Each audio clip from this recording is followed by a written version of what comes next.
नमस्कार। एस कुमार ज्योतिष में आप सबका स्वागत करता हूं।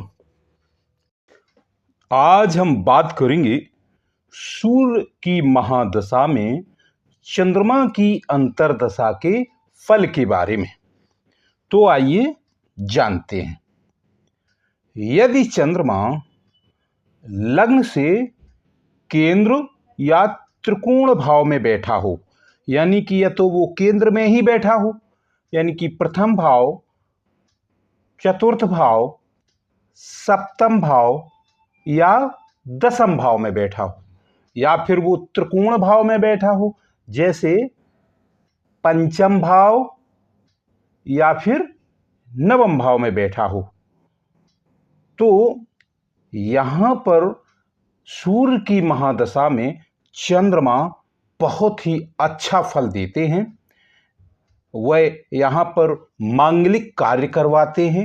विवाह आदि के शुभ कार्यों को संपन्न करने में सूर्य के महादशा में चंद्रमा की अंतर्दशा बहुत ही सहायक होती है।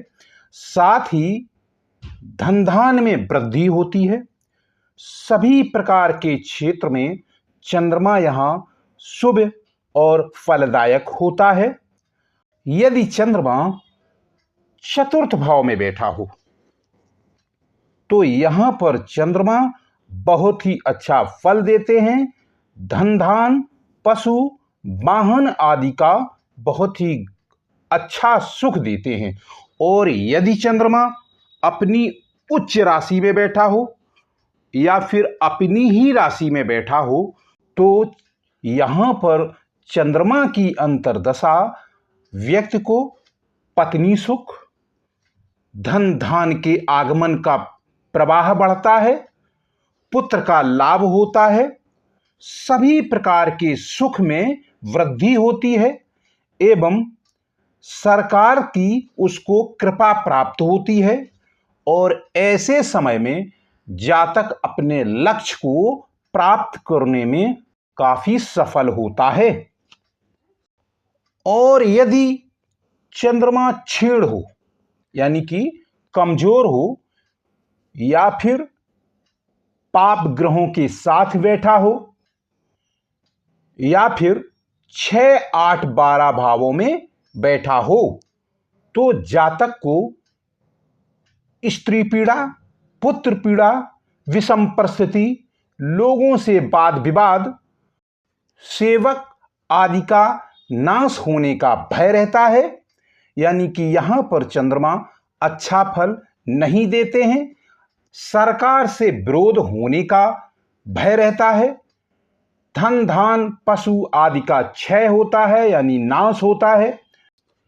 चंद्रमा के 6, 8, 12 भाव में होने से चंद्रमा की अंतर्दशा में व्यक्ति को जल आदि से भय रहता है, मानसिक व्यथा बढ़ती है, बंधन योग का भय होता है, शारीरिक पीड़ा और जायदाद आदि की चीजों में विवाद, राजा का प्रकोप और गुप्त रोग और शारीरिक कष्ट यहां पर चंद्रमा की अंतर्दशा में व्यक्ति को अवश्य मिलते हैं।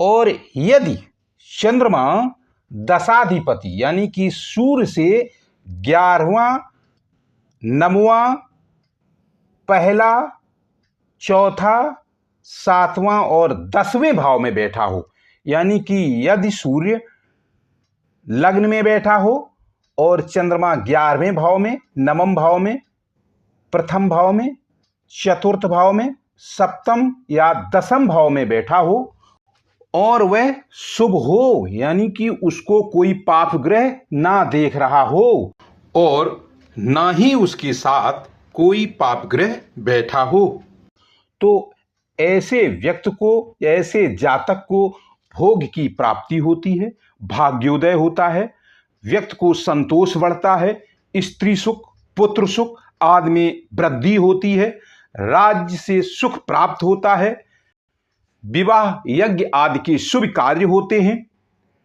हर प्रकार के आभूषण, वाहन, पुत्र पौत्रादि का सुख व्यक्ति को प्राप्त होता है।